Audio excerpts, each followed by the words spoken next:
Ahí entiendo que ya estamos en vivo, estamos todas congeladas sonriendo para la carátula. Vamos a darle entonces los buenos días a todos los que nos están acompañando. Esto es Conversaciones sobre Apego, nuestro programa número 42, y vamos a saludar en primer lugar a mi copartner, a Zulema Lucía León Valle. ¿Qué tal, Zulema? ¿Cómo está, Zuleima? Muy bien, Vanessa, muchas gracias por estar aquí en esta 42ª entrega, número 42, como tú lo dices de una manera más sencilla, y qué gustazo estar aquí todas reunidas con estas expertas maravillosas. Qué Y hoy alegría. elegimos un tema muy interesante, ¿no, Zuleima?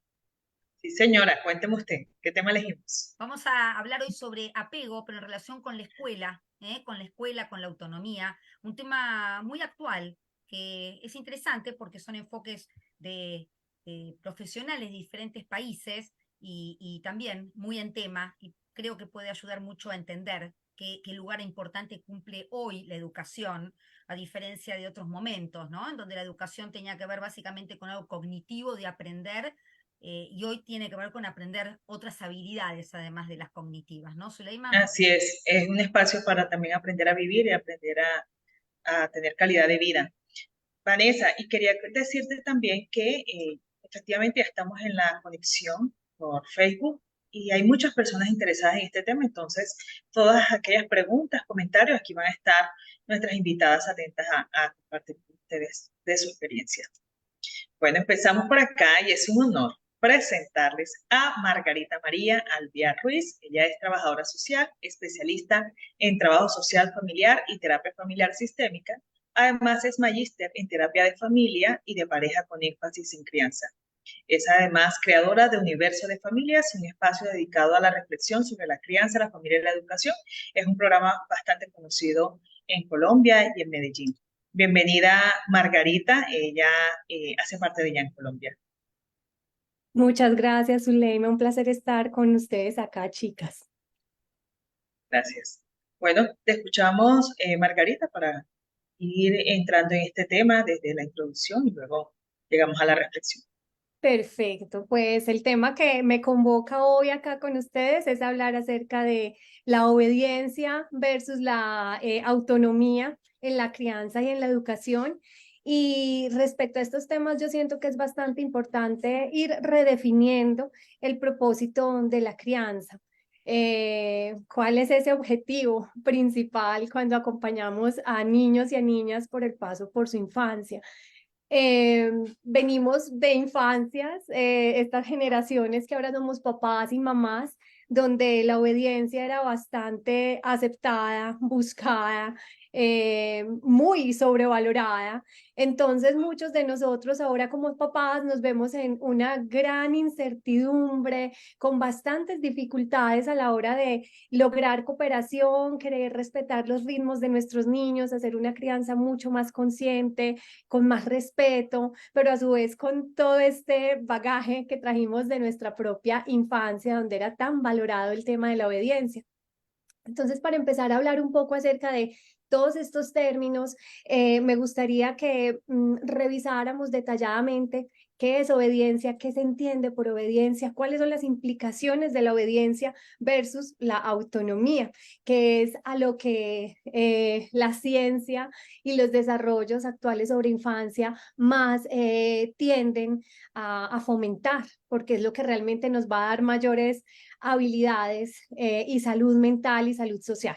Entonces, si buscamos en algún diccionario las definiciones sobre obediencia, encontramos que está cargado primero como de ceguera, porque no hay alas para la libertad, para poder definir, para poder decidir, para poder elegir, sino que hay una sumisión ciega respecto a lo que nos piden, nos pidieron esto y simplemente lo hacemos.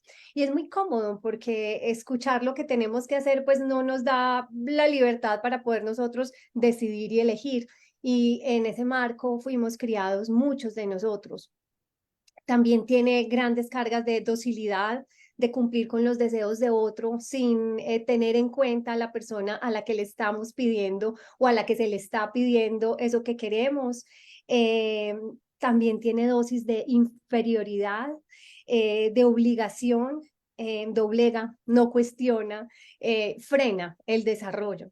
Eso en un ámbito de adultez donde actuamos en el ámbito laboral, por ejemplo, o social, pues es bastante cuestionable porque es una persona que no va a tener criterio propio para poder definir cosas sobre su vida o sobre su trabajo o sobre el lugar en donde se desenvuelva versus la autonomía, que contiene grandes cargas de libertad, pero también que debería contener grandes cargas de reflexión y de criterio. Y esto no se forma de la noche a la mañana. Un adulto no se hace autónomo porque creció y ya. La autonomía se va desarrollando con grandes dosis de paciencia, de amor, de respeto, de conciencia por parte de esos adultos que acompañaron la infancia de ese niño. Adulto, llámese papá, llámese mamá, abuelo, cuidador, docente, médico, cualquiera que tenga relación con la infancia tiene un gran papel, una gran responsabilidad con los niños en este tema de fomentar, de cultivar la autonomía. Los médicos o los docentes o cualquier profesional que trate con infancia se preguntarán por qué yo puedo influir en la autonomía del niño, pero si el médico en la consulta se dedica solamente a preguntarle al papá y a la mamá sobre los síntomas del niño, en vez de darle voz al niño, está desde ese momento callando la voz del niño, opacándolo, ¿cierto? No dándole su voz ni su derecho a poder contar su experiencia y a poder contar lo que le sucede. Entonces, somos los adultos los responsables de o bien seguir ampliando la obediencia o bien contribuyendo a que el niño desarrolle habilidades para la autonomía de una manera responsable. Con la autonomía viene la cooperación, viene la voluntad, viene el deseo de hacer las cosas porque me nace, porque desde esa estructura que he ido aprendiendo a crear de la compañía, con la compañía de los adultos que me están ayudando a criar, que me están ayudando a educar, he podido formar, no se da de la noche a la mañana. Y es muy importante entonces aquí también hablar de que es en la infancia donde se fortalece no solamente la autonomía, sino la salud mental de ese niño que más adelante va a ser adulto y que va a interactuar en sociedad. Estamos hablando de un adulto que pueda manejar sus emociones de manera que se contribuyan como con lo que él quiere hacer en la sociedad, ¿cierto? Y eso habla mucho de un camino de paciencia, de respeto, de mucha consistencia por parte de esos adultos que estuvieron ahí en la infancia. No es fácil decirlo acá como profesional, puede que suene bastante lógico, bastante coherente, pero quienes somos mamás, quienes somos papás, entendemos que criar es una tarea hermosa, pero absolutamente agotadora, absolutamente compleja, retadora. No es un camino de rosas, es bien difícil, pero también es la oportunidad no solamente para acompañar a crecer a nuestros hijos en el desarrollo de muchos potenciales, sino que también es oportunidad para nosotros continuar creciendo como seres humanos. Sí, muy interesante, Margarita, y es verdad, ¿no? Hay una diferencia también entre lo que era la educación de antes, en donde se criaba a través de la obediencia, miedo, y lo que es la educación hoy, en donde la idea es que los niños puedan reflexionar y puedan realmente aprender con H, no solamente digamos, reaccionar por miedo, que haya un aprendizaje real. Así que muy interesante. Vamos a dar ahora lugar a nuestra nueva invitada, que no es tan nueva. Carmen es psicóloga clínica y educativa, trabaja como terapeuta con adolescentes, adultos y también familias, colabora con colegios para el desarrollo social y emocional, es miembro de IAN Argentina. Mira, te quiero robar para IAN Argentina, Carmen, es miembro de IAN España. Es A ver si es verdad. pero ha dado muchos cursos en Argentina, me la quería robar. Bueno, es miembro de INA en España y del grupo de investigación INEXE de la Universidad Autónoma de Madrid. Investiga sobre la regulación emocional, esto vamos a hablar también, que Margarita también lo comentó, y la construcción de la identidad a través de la música, un tema también muy interesante en la adolescencia. Te damos las buenas tardes, Carmen, y gracias por acompañarnos para seguir entendiendo un poco ahora, después de planteado este tema por Margarita sobre la autonomía, cómo pasamos esto a la escuela, ¿no? Ujú, ujú. Bueno, muchas gracias a vosotras, Vanessa y Zuleima, por contar conmigo. Un placer. Bien, bueno, completamente de acuerdo, apoyo todo lo que ha comentado la compañera Margarita, ¿no? Hablar de autonomía es hablar de una necesidad básica para los seres humanos y por lo tanto es hablar de un derecho fundamental. Además, el desarrollo de la autonomía guarda una estrecha relación con cuestiones tan importantes para el bienestar y la felicidad de las personas como puede ser el desarrollo de la identidad, el sentimiento de capacidad, la exploración y la motivación para explorar, el sentir que uno tiene voz, como señalaba Margarita, ¿no? Y valor para otros, la moral y la ética, el pensamiento crítico y, como no, podríamos decir que en general tiene que ver con la libertad. Por lo tanto, estamos hablando de un tema realmente trascendente, ¿no? Para los seres humanos y entonces, como señalaba Margarita, bueno, pues se considera como una de las metas principales de la educación y es algo que en la escuela tiene mucho peso, es algo que en todos los programas educativos se comenta, ¿no? Se debe de tener en cuenta. Y es uno de esos temas que, como ocurre con otros aspectos de la educación emocional y social, son transversales a la impartición de todas las asignaturas. Es decir, es transversal incluso a todas las competencias, como ahora se está gestionando en la escuela, ¿no? Un aprendizaje por competencias. De manera muy especial, por ejemplo, ahora en España, con la nueva ley, pues podríamos decir que no solo tiene relación con todas las competencias que se plantean como objetivo a desarrollar, sino de manera especial, por ejemplo, pues con el emprendimiento, ¿no? O con el desarrollo del pensamiento crítico que parece tan importante, ¿no? Para poder participar en la sociedad y tener una democracia de mayor calidad. Pero bueno, por mi experiencia, yo lo que veo es que en las escuelas el desarrollo de la autonomía está como muy claro a nivel teórico, pero en la práctica puede haber algunos problemas. Y creo que yo señalaría hoy dos principales. El primero de ellos es una cuestión de concepto, y es que la autonomía se, digamos, confunde con independencia. Y claro, es justo lo contrario. Ser autónomos, pues no es posible, como decía antes la compañera, sin apoyo social, ¿no? No es algo que se consiga por uno mismo, por su cuenta. Y el otro problema, incluso en aquellas escuelas, ¿no? Que entienden que la autonomía es el resultado del diálogo con otros, de la reflexión conjunta y de la cooperación, y que por lo tanto ser autónomo implica tener en cuenta lo que hacen y dicen los demás, pero en base a ello actuar y decidir, ¿no? Por cuenta propia. Llegar a lograr esto para los alumnos, digamos que las metodologías, los esfuerzos, tienen siempre un foco, la mayoría de las veces, en la razón, en el razonamiento, ¿no? En la argumentación lógica. Y los sentimientos quedan a un lado. Es decir, que los sentimientos de los alumnos, de los adolescentes, no se consideran tanto. Por eso yo creo que la teoría del apego tiene mucho en qué ayudarnos en este aspecto porque nos permite conjugar ambas cosas, ¿no? Es decir, nos permite, podríamos decir que demuestra que los padres, las madres, los profesores, ¿no? Pueden estar disponibles, afectuosos y sensibles emocionalmente y a la vez, ¿no?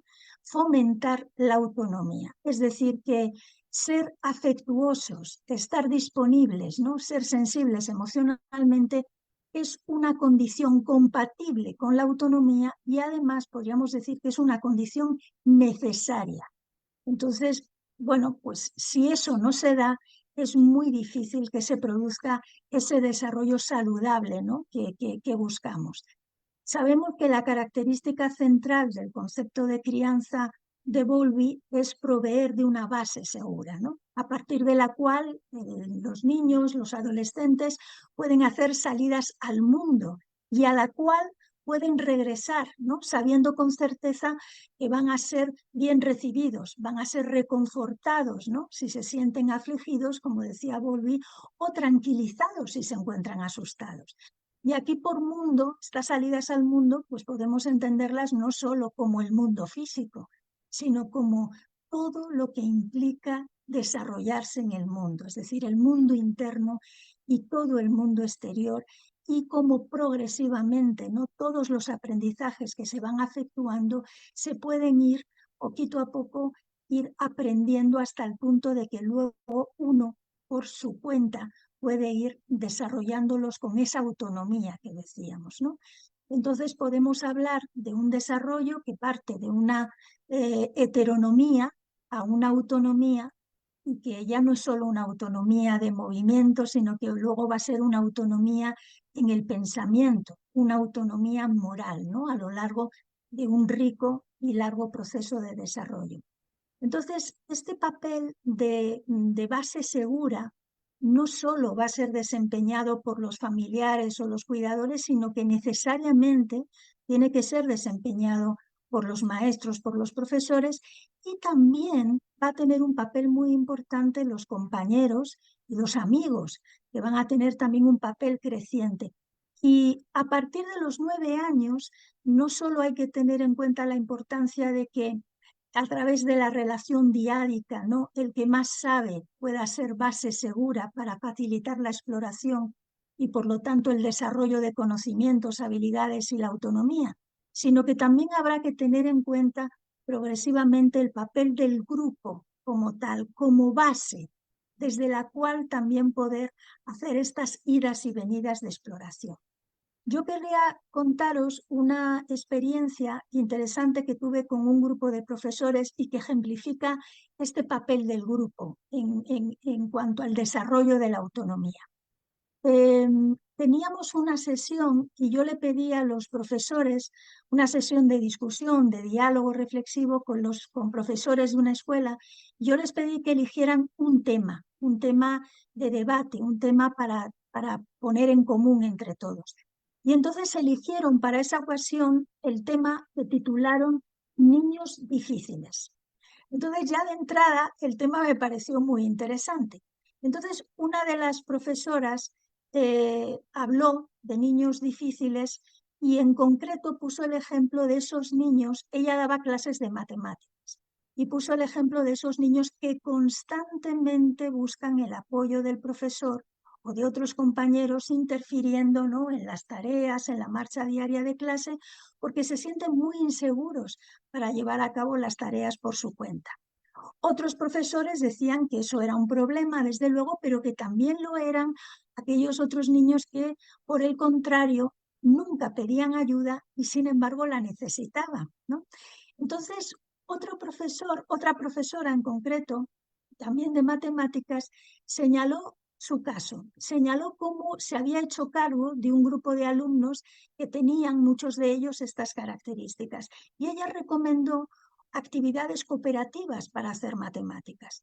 En concreto puso el ejemplo de que cuando ella hacía exámenes, que normalmente es una actividad pues muy individual, ¿no?, tal como la concebimos generalmente, esta profesora lo que hacía era una actividad cooperativa que se llama lápices al centro.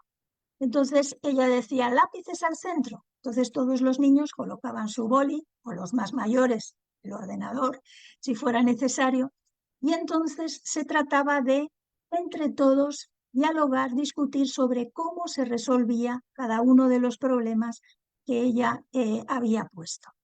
Una vez que lo habían discutido entre todos, se volvía a coger el lápiz, se dejaba de hablar en el grupo y se desarrollaba el examen cada uno por su cuenta. Y luego hacía otra cosa muy interesante, y es que recogía, una vez que ella evaluaba y corregía los exámenes, los devolvía a los grupos para que vieran entre ellos qué tipo de aspectos podían haber influido para, bueno, pues hacerlo mejor, ¿no? Entonces ella observó que a medida que planteaba ejercicios de tipo cooperativo, las tensiones de los niños empezaban a disminuir. Y no solo disminuían, sino que alguno de aquellos que tenían más dificultades con la cuestión de la ayuda, le pedían, y esto me parece interesante, para llevar a casa, le pedían que le pusieran ejercicios de matemáticas. Y uno de ellos le decía, por favor, pero que sea difícil, ¿no?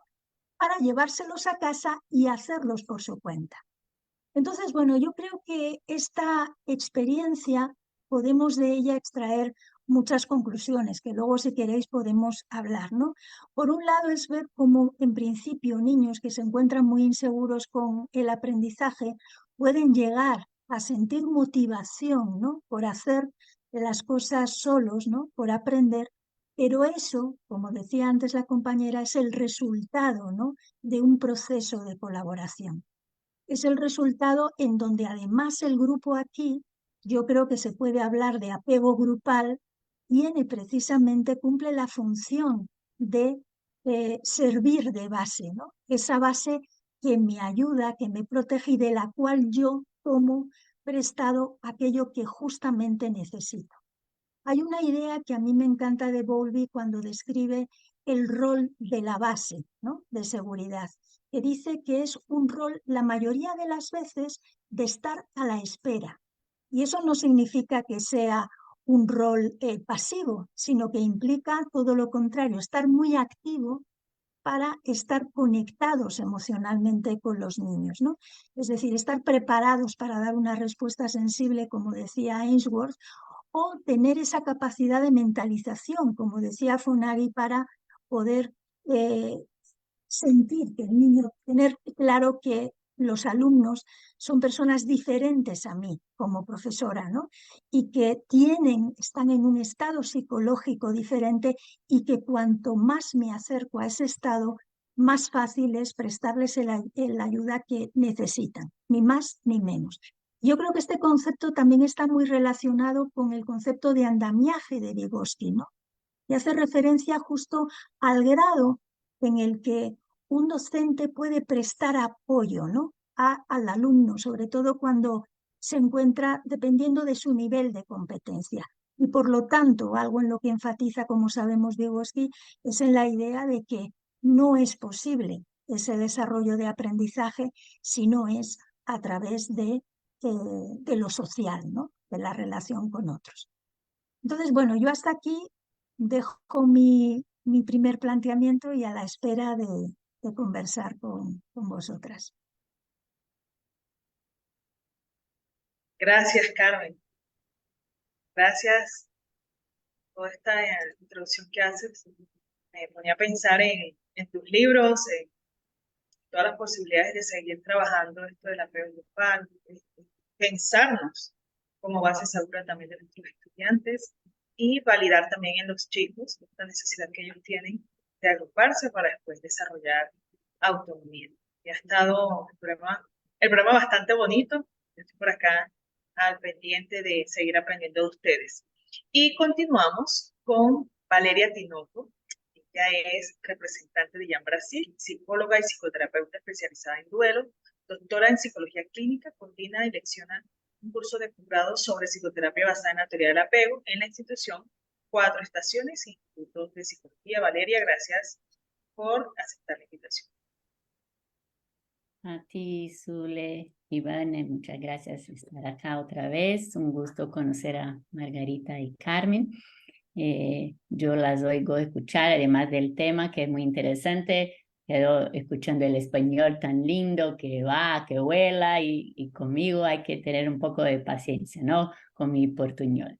Pero tienes un español brillante y vamos a darle mérito también a Valeria, que va a hablar en ese español brillante que no es su lengua materna, así que valoramos también este esfuerzo, Valeria, de tu parte. Sos sospecha, Vane, para decir eso, pero vamos, hago mi mejor. Bueno, entonces yo quería seguir, ¿no? Estoy muy de acuerdo con lo que dijeron Margarita y Carmen y a profundizar un poco más en esto que decía Carmen.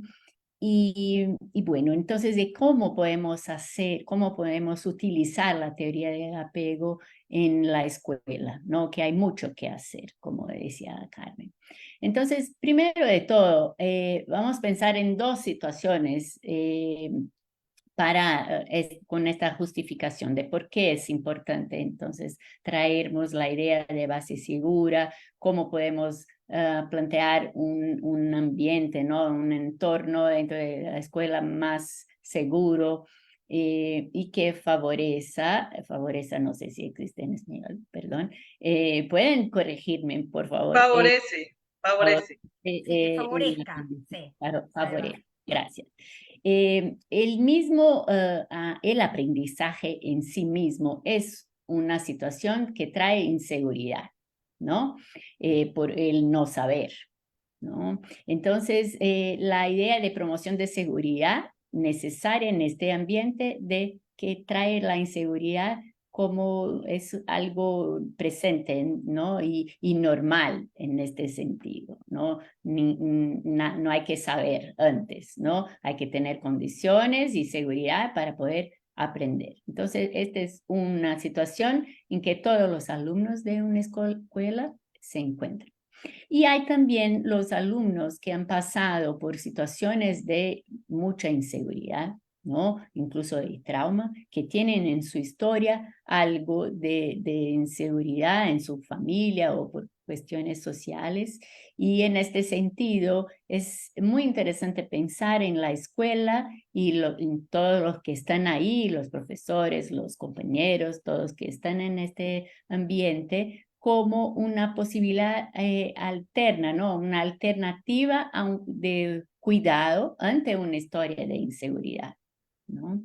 Entonces, me parece muy importante tener en cuenta aquí las relaciones en la escuela, sea con los pares, con los iguales, sea con los adultos, pueden sanar fallas, ¿no? O dificultades familiares y sociales, como yo dije, ¿no? Creo que ese es la idea central. Entonces, un profesor o cómo la escuela piensa sus actividades, que pueda incluir a todos y los que tienen alguna dificultad aún más, ¿no? O, por ejemplo, alguien que tiene necesidades especiales, ¿no? Que pueda tener dificultades más importantes de aprendizaje. La escuela necesita entonces saber con esta sensibilidad que decía Carmen de poder escuchar cuál es la necesidad de cada uno, ¿no? Pero estamos hablando en una situación donde hay muchos, hay un adulto, no es común un adulto para muchos niños. Entonces, ¿cómo podemos pensar el lugar del profesor para ser base segura para todos? Y en especial, ¿no? Para gestionar algunas cuestiones específicas, ¿no? Entonces, hay muchos estudios que dicen que cuando el profesor o la escuela, como en su totalidad, asume este lugar, ¿no? de importancia en la vida de cada uno, de traer la seguridad, se reduce problemas de aprendizaje, se reduce el abandono escolar, ¿no? Se reduce es preventivo para la salud mental, ¿no? Hay muchas situaciones acá en Brasil y no sé, yo creo que en Argentina también es igual, no sé, en los otros países, muchas veces vemos el contrario, ¿no? Que la escuela es un escenario de inseguridad, donde la enseñanza es de baja calidad, los profesores no preparados o no disponibles para una relación afectiva, a veces incluso de parte de los adultos algo como una agresividad o una mala conducta. de violencia inclusive, ¿no? De abusos y todo eso. O sea, entonces tenemos esta otra situación ahí que es muy grave, por supuesto, además de no ser un lugar de seguridad, puede ser un lugar de aumentar la inseguridad, ¿no? de alumnos. Entonces, este es un tema realmente muy importante. Y me gusta mucho pensar que la escuela es un espacio oficial de la exploración, ¿no? Entonces es este escenario para el ejercicio de la autonomía. Y eso se va haciendo y va pasando durante toda la vida escolar, ¿no? Desde chiquitos hasta ya casi adultos, ¿no? Bueno, incluso en las universidades sigue siendo, ¿no? Este ensayo para, ¿no? cada vez más tener autonomía. Entonces, este lugar, ¿no? Tiene para cumplir con este papel de lugar oficial de la exploración, ¿no? Que muchas veces es el primer lugar donde el niño puede ejercitar esta autonomía lejos de la mirada de los papás, ¿no? Entonces, para eso, para poder arriesgarse en una nueva situación, para poder crear, ¿no? Entonces, eso solamente va a pasar si el ambiente en un ambiente de seguridad, ¿no? En un lugar de inseguridad no es posible arriesgarse de forma saludable, ¿no? No es posible entonces crear, emprender, crecer, ¿no? De forma saludable. Además de eso, yo creo que también es importante, pensando que es otro espacio distinto del espacio familiar, es ahí donde el niño o niña puede explorar nuevos papeles de sí mismo, ¿no? Y a veces eso es muy importante, principalmente es en una familia que tiene algún patrón de inseguridad que sigue transmitiendo eso.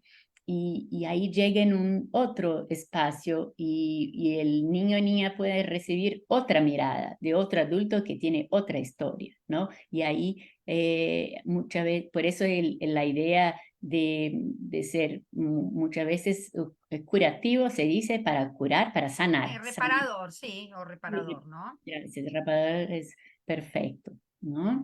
Y también, ¿por qué no pensamos en un lugar para que posibilite la formación de nuevas relaciones de apego, ¿no? Si uno mismo va a mirar hacia atrás, quién eran personas importantes o historias de uno mismo, cuando éramos chiquitos, es muy común traernos momentos vividos en la escuela, o con compañeros, o con profesores, ¿no? De descubiertas y algo, ¿no? Que favoreció seguramente nuestra autonomía, ¿no?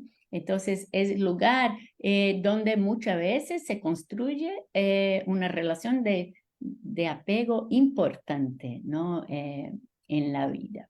Bueno, entonces es un poco en esta línea lo que quería decir.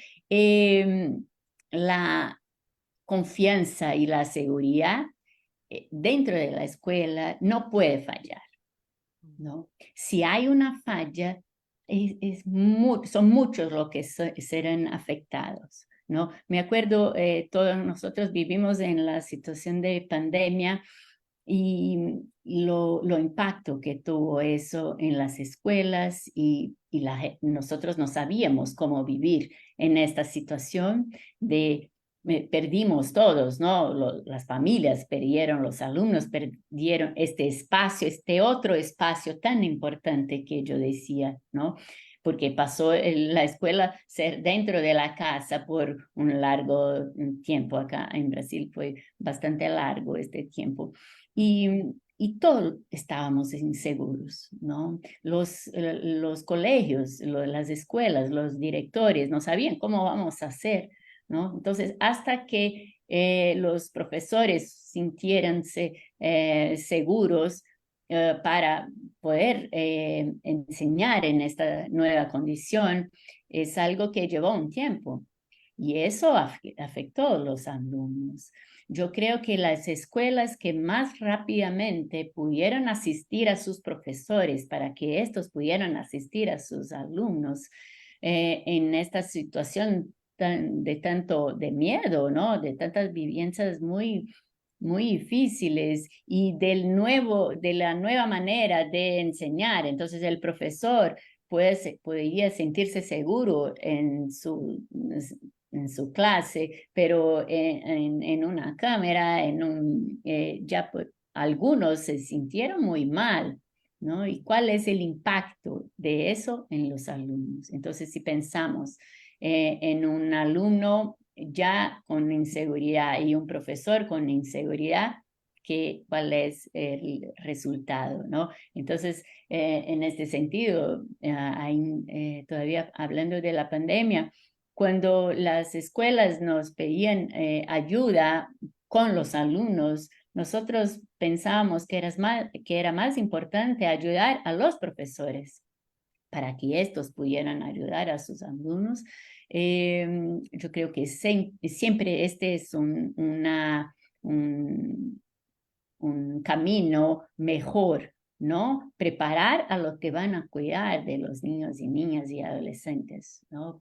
Justamente para engrandecer este lugar de seguridad, ¿no? Ellos son los profesores que tendrán grandes influencias en el desarrollo de la autonomía, en el desarrollo de las habilidades académicas y de las habilidades emocionales también. Creo que lo último que podía traer, que es muy interesante, que hay muchas investigaciones en el Handbook of Attachment de Cassidy Shaver. Hay ahí descritas muchas investigaciones que dicen que cuanto mejor es la calidad o el relacionamiento del docente y del alumno, mejor son todas estas habilidades académicas y socioemocionales, ¿no? Entonces, si la relación de buena calidad del alumno con el profesor promueve afectividad en el alumno, sensibilidad, capacidades sociales y, por supuesto, autonomía. Sí, Entonces, muy pues, interesante, Vale, esto último, ¿no? Cómo el aprendizaje sustentable y sostenible tiene que ver con lo vincular, ¿no? Y esto que hablaste de la seguridad.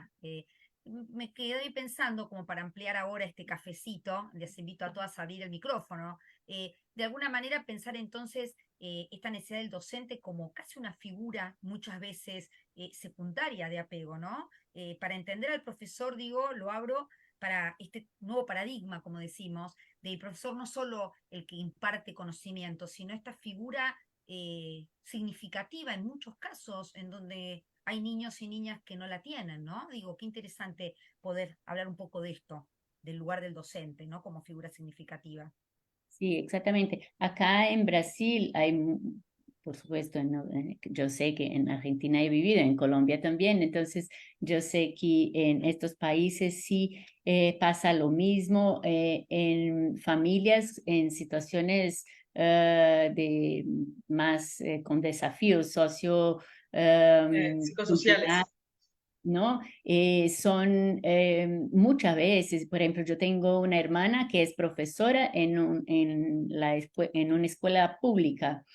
Ella trabaja con familias todas con muchas dificultades, ¿no? Y a veces es en esta relación con ella, por ejemplo, que es la primera vez una adolescente, ella trabaja con adolescentes, es la primera vez que un adulto mira a este adolescente y cree en él, que dice, no, sos capaz de hacer eso, porque la mamá y el papá, a veces la mamá y el papá ni están, o se murieron en sus situaciones de violencia, o trabajan noche y día, ¿no? Para poder alimentarlos y no pueden mirar a estos niños, o son madres y padres o familias que tienen problemas muy graves y de violencia hacia los niños. Entonces, a veces es en el colegio, ahí no es, la figura es importantísima, decimos secundaria, porque tiene la primaria que fue el papá o la mamá o ambos, no sé, o otra persona de la familia, pero en lugar de salud, puede ser la primaria en este sentido, de ser la más importante y que puede traer transformaciones en el apego, en la seguridad de este niño o niña. Muchas gracias, Valeria, por esto que nos estás comentando y me hace pensar en algo que tal vez Margarita nos pueda ampliar esta información y es cómo entonces la familia sí puede percibir que pues, tiene muchas dificultades, percibe que el escenario académico es inseguro. ¿Cómo podría entonces repensarse la familia y tal vez darle la vuelta a algo que en Colombia se usaba mucho y era que los papás entregaban a los hijos a la escuela y le decía, vea profesora, usted me lo devuelve, pero se tiene derecho a corregirlo allá todo el tiempo. Luego se debilita mucho esta relación y los papás entran también como a desconfiar. Entonces, Margarita, ¿cómo se podría dar una nueva lectura también a ese lugar de los padres como base segura que hacen la transición a la escuela? Yo pienso que el colegio tiene un papel importantísimo en, en la vida de una sociedad y en la construcción de la salud a todo nivel de los niños. Por supuesto que un niño que vaya con un nivel de salud mental mayor al colegio, pues este niño no va a sufrir las consecuencias de la negligencia por parte de pronto de algún profesorado que no tiene la preparación, porque es que esto viene de raíz. Si en la universidad a los docentes, a los pedagogos no se les está enseñando acerca del vínculo, de la conexión, de lo importante que es su papel a nivel de apego con los niños, pues no van a tener cómo entregarles eso que los niños necesitan. Aún así, yo siento que es muy importante que todos los adultos comprendamos varias cosas que son muy básicas para el aprendizaje de los niños a todo nivel. Y una de ellas es la equivocación y el papel tan importante que ésta cumple para el aprendizaje. Y es que todos aprendemos equivocándonos. Y si la infancia es ese momento vital que es inmaduro por naturaleza, donde nos equivocamos y a partir de la repetición y el acompañamiento sensible, cuidadoso, respetuoso, podemos aprender. Eso mismo pasa en los colegios, que el niño no le tenga miedo ni temor a una evaluación ni a un examen, porque no es el final del mundo, porque si pasó algo en su repaso y en su estudio y no logró pasar el examen como lo debería haber hecho, pues el colegio es el encargado de generar estrategias de evaluación que no ocasionen esos niveles de estrés en los niños, porque es que el estrés y el malestar impide el aprendizaje. Por el contrario, el bienestar y el disfrute y el goce genera mayores aprendizajes. Y eso lo deberíamos tener claro los papás, los profesionales, los colegios, para que puedan aportar mejores espacios, mejores relaciones. Si un profesor se detiene en algún momento de su clase porque percibe que hay algo que pasa con uno de sus alumnos o con un grupo de sus alumnos, en ningún momento está deteniendo la clase que estaba programada y el contenido que estaba programado para entregarle a los niños. Lo que está haciendo es entregándoles un espacio privilegiado y maravilloso de vínculo y de conexión, poderlos entender en lo que los hace únicos, en su individualidad. Es lo mejor que un profesor le puede entregar a sus alumnos. Una vez esa relación esté constituida, cuando el profesor se convierta en esa persona en la que puedo confiar, porque puedo ser yo, pues eso va a permitir que el aprendizaje fluya y prospere a lo largo de ese año escolar o de esa materia que ese profesor le pueda estar impartiendo. Es muy importante comprender que todo aprendizaje está mediado siempre por ese vínculo y por esa emoción que se genera al intentar aprender algo. cada docente, cada maestro, cada profe que tenga esto en su propósito diario de trato con los alumnos va a lograr grandes cosas en esos niños. Un niño que se siente bien es un niño que está preparado para aprender.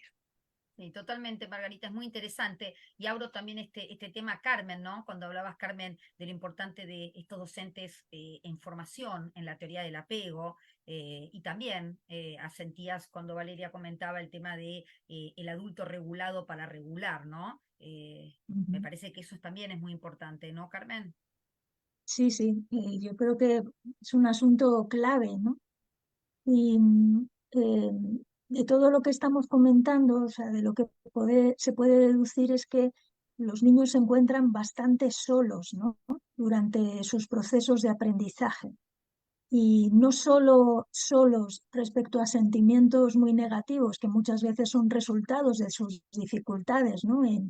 Relacionadas con las tareas académicas, con los aprendizajes diarios de la escuela, sino que muchas veces, como se ha comentado, se trata de estar, o sea, están solos respecto a la imposibilidad de poder comunicar y resolver sentimientos negativos cuyo origen está fuera de la escuela, que pueden estar simplemente pues, por las condiciones familiares, ¿no? Como señalaba Valeria, que pueden estar sucediendo. Entonces, claro, la participación la formación de los profesores es clave para desarrollar esta sensibilidad. Lo que pasa es que nos encontramos con muchas dificultades aquí. Primero, porque nos encontramos con las propias historias de apego de los docentes, que muchas veces no facilitan ni la comprensión de este tipo de cuestiones ni el llevarla a la práctica, es decir, requieren de un proceso, ¿no? En segundo lugar, los profesores también están solos, es decir, están sometidos a muchas presiones, entre ellas a llevar la atención a los resultados, ¿no? A tener que poner en marcha una serie de programas académicos y de verse con poco tiempo y tener la sensación de que no hay tiempo y de que en esta sociedad donde todo va muy deprisa, nos fijamos más en el resultado que en el proceso. Y esto dificulta no solo el que pongamos la atención en lo verdaderamente relevante cuando se aprende, que es el proceso y reflexionar sobre el mismo, sino que además, pues, bueno, pues es un gran obstáculo para el desarrollo de la autonomía, como comentamos. Entonces, en este sentido, yo creo que es más importante, y esto es algo que también, cierto, Bowlby lo recomendaba, ¿no? Que más importante que dar charlas a los profesores y decirles cómo tienen que hacerlo, lo que podría ser muy importante, y yo por mi experiencia veo que es lo que suele ser más efectivo, es tener reuniones entre ellos para precisamente expresar sus dificultades y entre todos, de igual a igual, pues ir produciendo, ¿no? Soluciones. Porque entre iguales es como cuando de verdad se aprende. Y además es como de verdad se puede desarrollar la autonomía, ¿no? Rompiendo con esas relaciones asimétricas, ¿no? Que esto es algo que también lo vio con claridad Piaget, ¿no? Cuando estudiaba a los niños en el juego y vio cómo la moral autónoma era producto, resultado de la discusión entre iguales sobre las normas. Este es un aspecto yo creo que importante. Y luego otra cuestión, por último, es que entiendan que no todo descansa en la relación diádica con el alumno, porque como ha comentado Valeria, es que no dan para más. Hay aulas que están llenísimas, no puedes concebirte como una base de seguridad para cada uno de los niños y niñas, ¿no? Esto es muy, muy difícil. Ahora bien, hay que poner, si ponemos el acento tanto en cómo estructuramos las actividades. Por ejemplo, antes veíamos el caso de una actividad cooperativa. Esa es una estructura cooperativa frente a otro tipo de actividades que son competitivas. Entonces, en la medida en que ponemos el acento en estructurar las actividades con los niños de forma cooperativa y ponemos más el acento en ir desarrollando un clima moral y emocional y por lo tanto unas normas que regulan las comunicaciones en el aula, lo tenemos un poco más fácil, porque entonces es cuando el grupo, y no solo el profesor ya puede descansar ahí, por decirlo de alguna manera, el grupo se convierte en una base segura. El grupo se convierte en alguien que defiende los derechos de los compañeros. El grupo se convierte en un organismo vivo que sabe escuchar, que sabe respetar, que sabe tener en cuenta las ideas de todos. Por eso todas las oportunidades que se le den a los alumnos de tener voz, de organizarse entre ellos, de crear asambleas, de resolver sus propios problemas, pues son actividades que van a ayudar y que también ayudan a los docentes porque no todo tiene que recaer en ser conscientes emocionalmente de cada uno de los niños, porque eso es muy difícil. Sí, eso es interesante, ¿no? Lo que plantea Carmen. ¿Cuál sería la escuela ideal y cuál puede ser la escuela real? Valeria comentaba en Brasil, en Argentina al menos también es igual en la mayoría de las escuelas que no son privadas, donde hay muy pocos docentes, mucha exigencia, y en donde esta herramienta de la homogenización, me salió derecho de la palabra, es una herramienta que no es buena digamos, para la educación, pero es la herramienta que tienen los maestros para poder llevar adelante solos una estructura tan grande, ¿no? Me parece muy interesante la idea, la palabra que dijo Carmen de cooperación, ¿no? Porque en realidad algunas veces va a ser el profesor el responsable que tiene capacidad de traer la seguridad y en algunas situaciones no es posible, incluso en estas escuelas donde faltan maestros. ¿Cómo se puede hacer con que de manera horizontal, ¿no? Que se pueda entonces la sociedad, a veces, por ejemplo, los grupos de los padres tienen que entrar en la escuela para ayudar a veces, no sé, traer la merienda para que todos puedan no comer, los niños, porque el Estado, el gobierno no llega ahí, ¿no? Entonces, es muy interesante hablar de la idea de cooperación, ¿no? Creo que Mario Marrone habla bastante de eso, de la importancia en todos los niveles. Claro que me puede empezar por el Estado, ¿no? El gobierno, toda la sociedad segura, ¿no? Y en la escuela está bajo eso, pero a veces hay mucho, a veces sabemos que hay fallas ahí. Entonces, ¿qué otras alternativas tenemos? ¿No? Entonces es como hacia arriba, hacia abajo, hay que cuidar a todos, porque muy bien dicho, Carmen, que si el profesor tiene una historia de inseguridad muy grande, ¿cómo va a poder él ser la figura de seguridad? ¿No? No va a poder. Así es. Me quedo pensando en que este es un programa para verlo una y otra vez, porque capaz si cada uno de los que ve este programa pone un granito de arena, se acerca a la escuela, se acerca a ayudar, se acerca a apoyar, a lo mejor y nos damos una escuela como nos la imaginamos, como la soñamos, como los que estamos comprendiendo esto de ser base segura y ya lo vemos cada día más cerca, también hay que echar una mano a los profesores y a la nueva cultura organizacional de las escuelas. Queda la memoria, digamos, emocional de un programa muy bonito y me hace pensar también en cuando habla Fonay de los buenos operativos internos, ¿verdad? Cuando Carmen habla de permitir alzar la voz, permitir que los niños, que los profesores puedan hablarlo, porque esto también en esta carrera contrarreloj de los informes, de las actividades, de los exámenes, ha hecho que la voz quede un poquito desplazada, pero las ganas de decirlo, las ganas de colaborar, ya creo que es un buen momento también para reconocer que es importante, es clave que esta cooperación esté muy atravesada por las nuevas narraciones, por unas nuevas maneras de pensarnos y darnos la oportunidad, como latinoamericanos, hablo por este lado, tener la escuela que soñamos y si Carmen me dice que de aquel lado también estamos en necesidad de crear nuevos espacios de diálogo, bueno, entonces para todos los que nos ven, saber que podemos hacer algo más. Buscar en la autonomía, como dice Zuleima, bueno, como venimos sosteniendo, ¿no? La autonomía que tiene que ver con eso, ¿no? Con dejar volar, pero preparar para el vuelo, ¿no?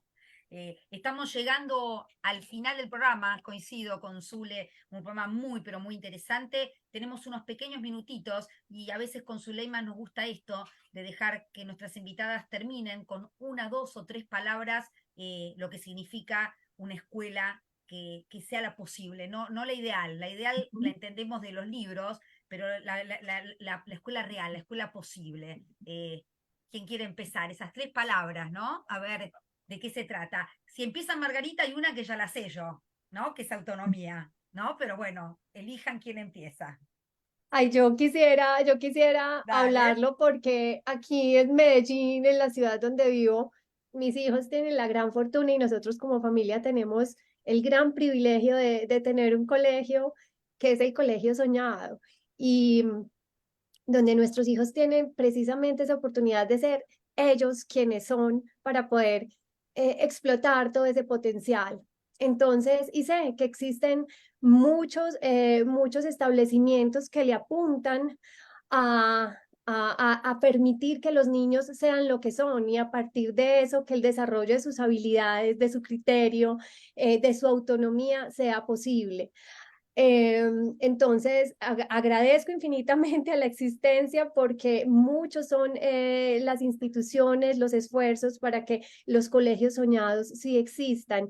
Y por parte de la estructura pública, donde se hace tan complejo poder llegar a este nivel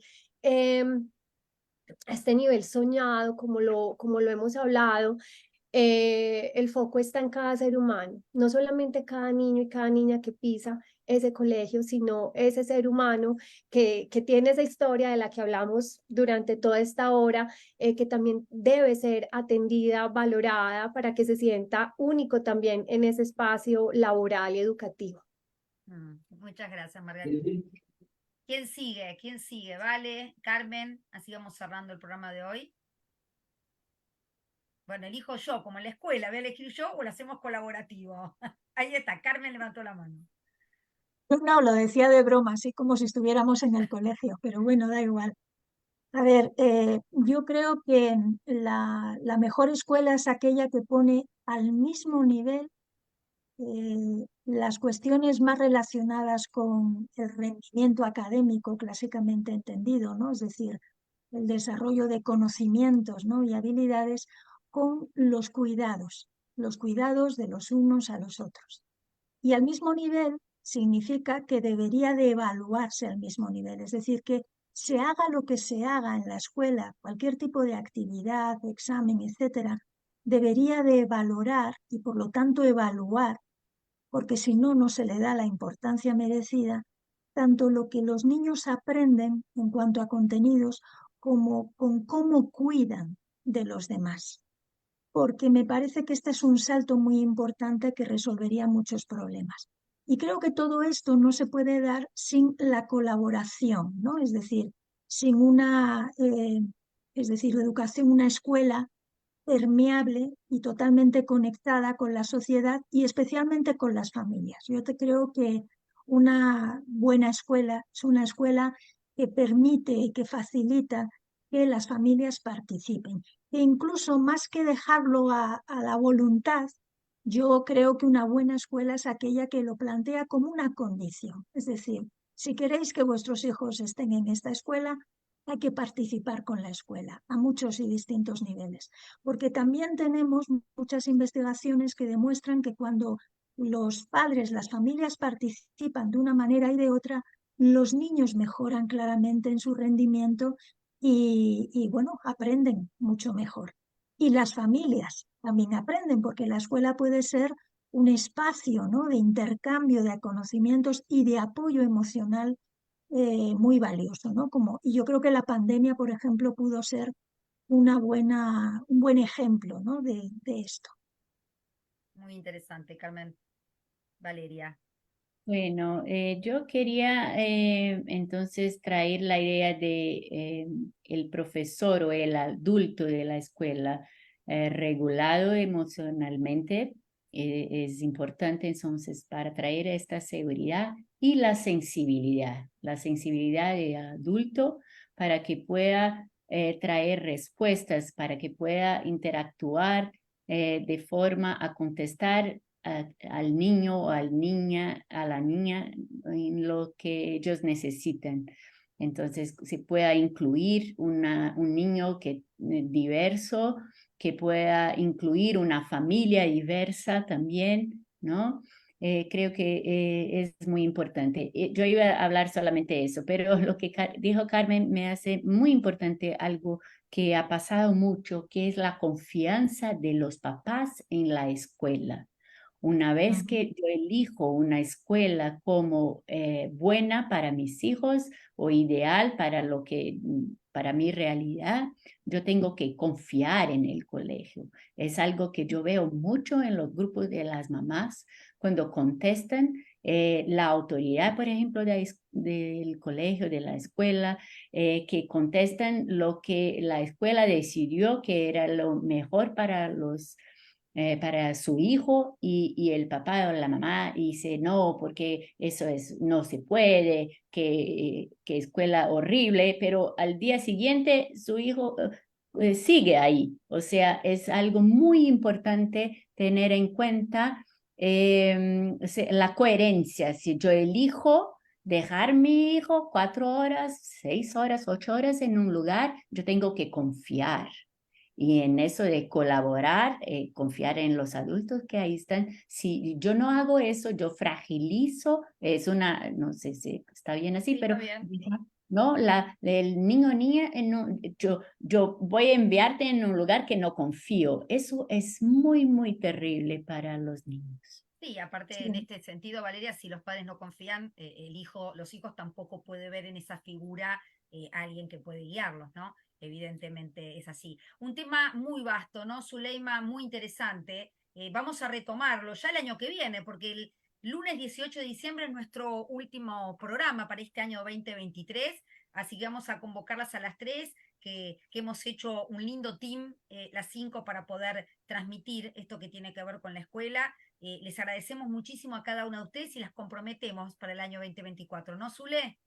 Claro que sí, Vanessa. Excelente invitación, excelentes invitadas y por acá felices de atenderlas. Quiero enviarles un saludo que hace Norma Elizabeth Ramos García.